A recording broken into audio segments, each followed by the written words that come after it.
La soumission, loin de n'être qu'une simple obéissance, va plus loin pour être un don volontaire de soi, où l'on a le droit et même l'envie de dire non quand l'autre attend un oui, mais où l'on choisit malgré tout de dire oui, non pas par faiblesse, mais par amour, par sagesse et par vision. La vraie force de la femme n'est pas dans la rébellion ni dans le conflit permanent, mais dans sa capacité à influencer sans hausser la voix, à apaiser sans se briser et à élever son foyer par la noblesse de son attitude. La soumission n'éteint pas la dignité, elle la protège. Elle n'écrase pas la voix de la femme, elle lui donne davantage de poids et de respect.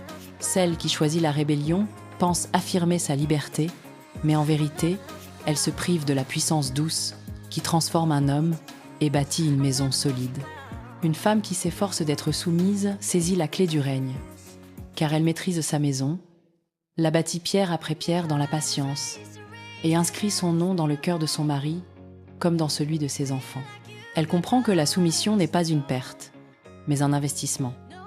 Ce qu'elle sème en humilité, elle le récolte en honneur.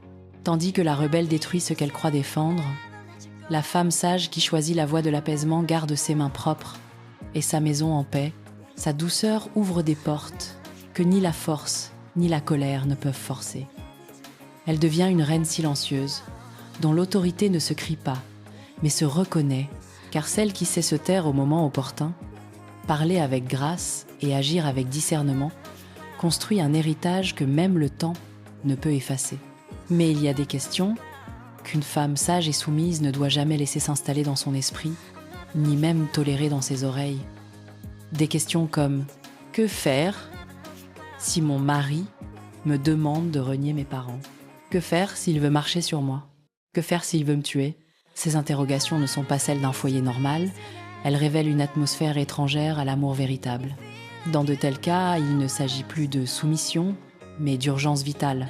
Protéger sa dignité, préserver sa vie et parfois sauver ses enfants. La soumission ne vit pas dans les ténèbres de la violence, mais dans la lumière du respect. Elle n'est pas une chaîne, mais une couverture. Elle n'est pas un poison, mais un parfum. Quand l'homme oublie qu'il est protecteur pour devenir un danger, la femme ne trahit pas son appel en cherchant refuge et justice. Car Dieu n'a jamais créé la soumission pour détruire, mais pour élever. Non pour écraser, mais pour couronner. Ainsi, la femme soumise devient semblable à l'eau, douce au toucher, mais capable de percer la pierre, discrète à l'œil, mais indispensable à la vie. Sa grandeur ne se voit pas dans ses cris, mais dans la paix qu'elle sème. Là où d'autres allument des incendies par orgueil, elle entretient une flamme douce qui réchauffe et éclaire. Et quand les années passent, ce n'est pas la rébellion qu'on célèbre, mais la sagesse d'une femme qui a bâti, gardé et transmis.